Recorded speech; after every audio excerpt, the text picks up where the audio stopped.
Well, the best practices for telemedicine are really going to depend on the nature of the clinic, the way the provider likes to interact with their patients, and the way the patients like to interact with them. I think one of the beauties of the multiple platforms we have is that we can leverage them.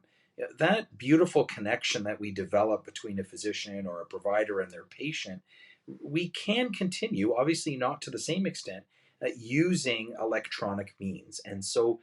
I've really tried to make sure that I don't look at this as a half visit or as a partial visit. I think psychologically is my first important tip, that we look at this as another very important physician patient interaction.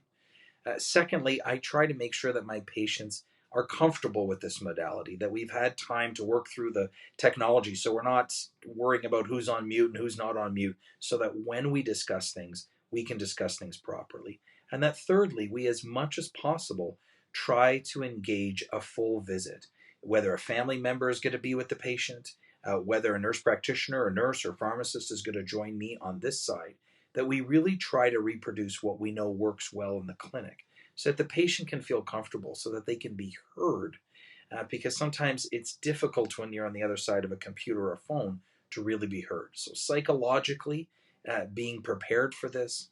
getting into the specifics of making sure we're comfortable with the technology, and then thirdly, really as much as possible, trying to reproduce that magic that we feel when we have a face to face interaction.